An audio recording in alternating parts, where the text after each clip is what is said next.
Okay, so we've talked about the Congress and the Federalist Papers, now the presidency. Okay, now one of the proposals that the Anti-Federalists had was that the executive branch should basically be somehow dependent on one of the other branches, in particular Congress. They said maybe the executive branch should basically be a group of people a group of people from Congress who are elected by Congress and can be pulled out of office any time by Congress. So something a little bit closer to the way that things are now in the UK, for instance, where the prime minister is the head of his party, but he can always lose a no confident vote. So the executive is basically dependent on the legislature. If the legislature gives the executive a no confidence vote, then you have new elections. But again, the argument in the Federalist Papers, Hamilton wrote most of these on the presidency. The argument was that the executive branch should be independent of the other branches. So again, he shouldn't be elected by Congress. He shouldn't be the executive shouldn't be somebody who is part of Congress, who is elected, or a group of people elected by Congress. The executive branch should be independent. He should be elected directly by the people. Now, again, as we know, he's not actually elected directly by the people. There's the whole electoral college thing, but basically the idea is he is not dependent on the other branches. Okay, he's not elected by the Supreme Court. He's not elected by Congress. He is basically elected. He's independent, a totally independent branch. And again, this was because of the bad experience with the king. People, the Anti-Federalists, were worried about giving the executive branch too much power.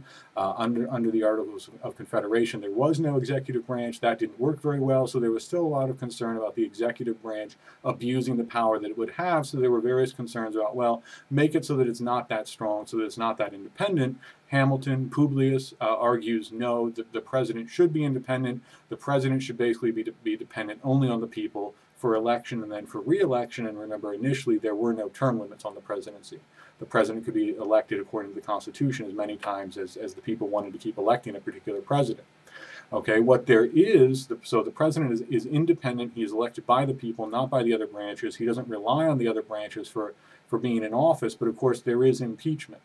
And impeachment is basically a criminal trial, a process that can be initiated by Congress, and it's basically a trial to see has the president broken constitutional laws to the point where he should be removed from office.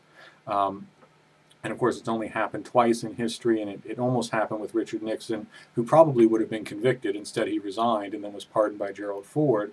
But it's happened very rarely, so it's very difficult because, again, they wanted the president to be relatively independent, not to have to constantly worry about keeping Congress happy.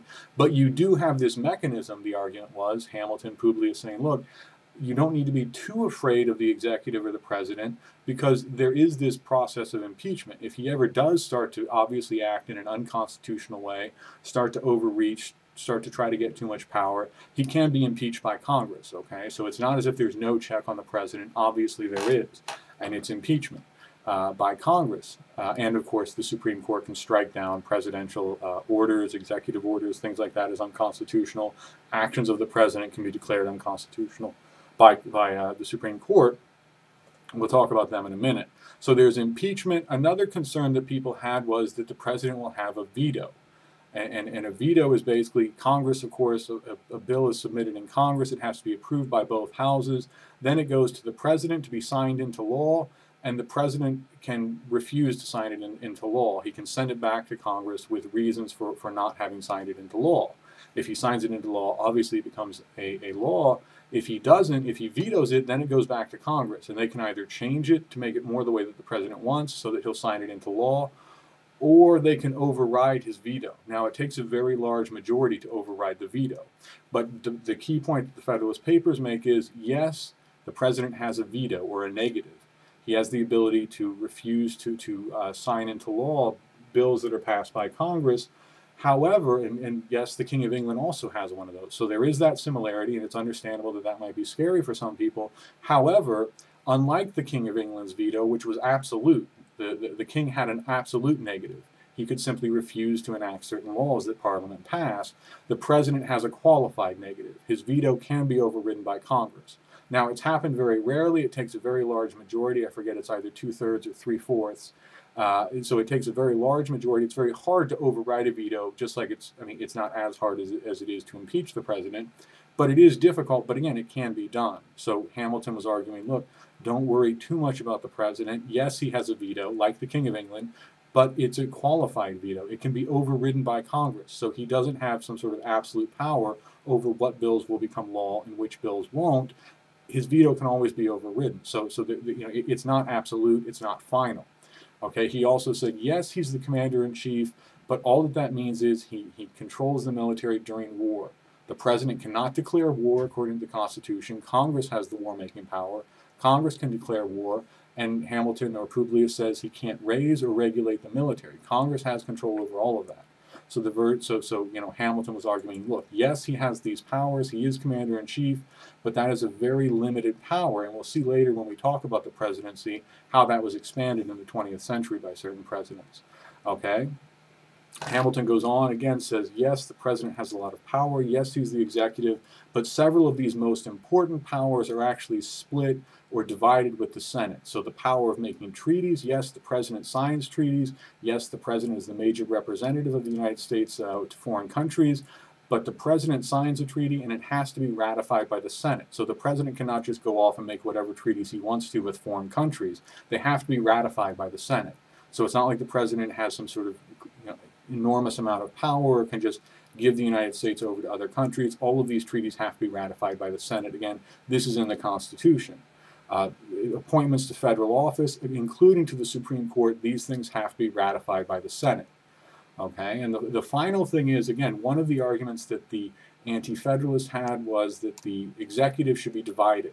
There should be a council of people because, again, they were worried about the president having too much power, and they said just like the federal government as a whole is divided between different branches, so the executive should be divided internally. You should have a council of 3 or 5 or 7 people who have to debate back and forth before they can actually do anything, divide the power of the executive internally, make the executive less powerful and therefore less dangerous. Hamilton or Publius responds and says, no, that's a terrible idea. Disagreement, debate, these things are wonderful in a legislature. That's what you want. They're very beneficial. Debate creates further deliberation. It checks the majority. Again, we've seen the Federalist Papers not in favor of huge majorities, not in favor of actions that are undertaken very quickly just because the majority wants them. And of course, more disagreement, more debate. You look at laws from different point of views. You see them more thoroughly, more fully. You learn more about them. It's a positive. Debate is good in the legislature. In the lawmaking body, you want to debate the laws, understand what's really going to happen with them as much as possible. The executive, what you want is somebody who acts. That's what the executive is. Disagreement, deliberation is fatal in the executive. What you need is a unified, and as Hamilton, the word Hamilton uses again and again, energetic. You need an energetic executive. Okay, so he says, do not divide it internally. Have a unified executive who can act quickly, who can act decisively. A unified executive just means one person rather than a group of people. So have a unified executive who can act quickly, who can act decisively. If the country is invaded, you don't want 7 people coming together debating what to do. You want an executive who can act quickly. In other emergencies, you want an executive who can take a quick decision, act quickly, act decisively, not a group of people debating. Okay, he also makes an interesting argument. Unity makes the executive seem less powerful or less august. He says a council of people would seem almost kind of superhuman if the president is just one person. You have a clear sense that this is just a person after all, and it's easier to criticize. And he also says it will make him more accountable. Again, if you don't like what the president does, and there's only one president, it's obvious who you don't like. It's obvious who did this thing that you're against. If there are a group of people, it can be harder to determine who exactly is accountable for these measures. So again, Hamilton says, not only is it a bad idea in terms of having a good executive to make it divided, it's a bad idea in terms of making the executive more accountable. It will actually make the executive less accountable and more dangerous, therefore. So unity and energy in the executive, that's Hamilton's argument.